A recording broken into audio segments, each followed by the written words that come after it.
ଆପଣ ଜାଣିଥିବେ ଆଜି ହେଉଛି ବିଜୁ ଜନତା ଦଳର ପ୍ରତିଷ୍ଠା ଦିବସ। ଏହା 27ଟି ସୋପାନ ଅତିକ୍ରମ କରି 28ରେ ପାଦ ଦେଲା ଏବଂ ସବୁଠୁ ବଡ଼ କଥା ହେଲା ବିଜୁ ଜନତା ଦଳ ଏପରି ଏକ ଦଳ ଯେ ଓଡ଼ିଶାର ଲୋକଙ୍କର ଦଳ, ଓଡ଼ିଶା ଲୋକଙ୍କର ସୁଖ ଦୁଃଖରେ ସବୁବେଳେ ସାମିଲ ହୋଇଥିବା ଦଳ ଏବଂ ସର୍ବୋପରି ଯେତେବେଳେ ମହାବାତ୍ୟା ଆସିଥିଲା 1999 ମସିହାରେ ସେତେବେଳର ସରକାର ଯେତେବେଳେ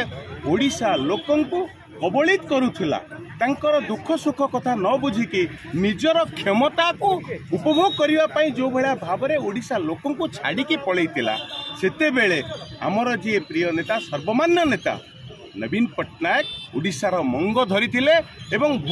ଭୂଗୋଳ ଥିବା ଓଡ଼ିଶାକୁ ଏକ ସମୃଦ୍ଧ ରାଜ୍ୟରେ ପରିଣତ କଲେ। ଏବଂ ସବୁଠୁ ବଡ଼ କଥା ଆପଣ ଜାଣିଥିବେ 24 ବର୍ଷର ସରକାର ଭିତରେ ଯଦି ଆମର ଯେତେ ଭାରତ ବର୍ଷରେ ଯେତିକିଟି ଷ୍ଟେଟ୍ ଅଛି, ଯଦି 100 ଟଙ୍କା ଇନକମ୍ ହେଉଛି ସବୁଠୁ କମ୍ ପଇସା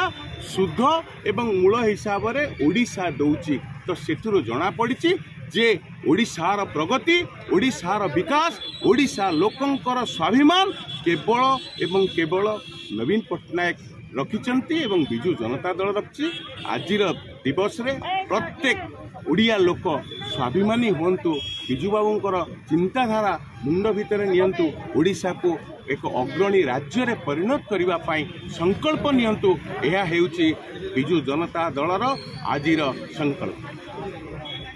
व्यासनगर म्यूनिशिपालिटी पूर्वतन अध्यक्ष और विजु महिला जनता दल जाजपुर जिलार महिला आज निश्चित भाव में गोटे खुशी दिन और गोटे ऐतिह्य दिन प्रभात पुरुष विजुबाबू जहाँकर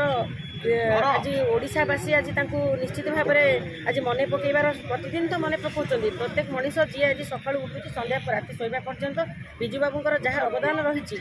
आज शिल्पानुष्ठान हो, आज शिक्षा क्षेत्र में हो, आज स्वास्थ्य क्षेत्र में हो, आज गमनागमन हो, आज आप जो जहाँ देखिए सबुठी विजुबाबूर विकास एवं प्रति क्षेत्र में आप देखिए आज सब ओडिशा को विकसित राज्य कर सुधार ओडिशा गठन कर जार भूमिका अति गुरुत्वपूर्ण। खाली आम ओडिशा नुहे जी आज इंडोनेशिया भूमिपुत्र भाव में जहाँ को आज आम सारा भारत वर्ष मानी, सारा विश्व मानी, तेणु आज से जड़े प्रभात पुरुष से जड़े आयरन मैन जे कि विजुबाबूर आज प्रतिष्ठा आज आम विजु पट्टनायक नाम नामित आज आम विजु जनता दल प्रतिष्ठा दिवस से अवसर में व्यासनगर म्यूनिशिपालिटी और कोरे निर्वाचन मंडली जाजपुर निर्वाचन मंडली जाजपुर जिलार समस्त जनसाधारण को गोटे बार्ता देवी विजुबाबू जहाँ कर अवदान जहाँ अच्छे सुपुत्र माननीय पूर्वतन मुख्यमंत्री नवीन पट्टनायक आज निश्चित भाव में आम व्यासनगर सहर देखुं आज किभली भाव में उन्नति किपरि भाव में विकास होने देखुं। यही विजुबाबूर जो मूर्ति आज होती आम देखुं आज जो गोलेई छक निर्माण होती निश्चित भाव में से माननीय पूर्वतन मुख्यमंत्री नवीन पट्टनायक अवदान प्रति जगह आम देखा आज माननीय मुख्यमंत्री ओडिशा रे आज माँ मान जो विजुबाबूर स्लोगान थिला माँ को सम्मान रास्ता से निश्चित भाव में माँ मान जो भाव अग्राधिकार देखते माँ मान स्वावलम्बी कर आज मिशन शक्ति मध्यम हो, एसएसजी ग्रुप मध्यम हो, महिला मैंने आज किपरि भाव में आगू बाहरी पड़ी आज आम मैंने आज आपण मानक मुझे बाइट दूसरी आज मुझे निजे पाठशाठ पढ़ी आमको घर कम भितर सब समस्या भितर भी सब जंजाल भितर भी आम किंतु आज आगू बाहरी आसुँ।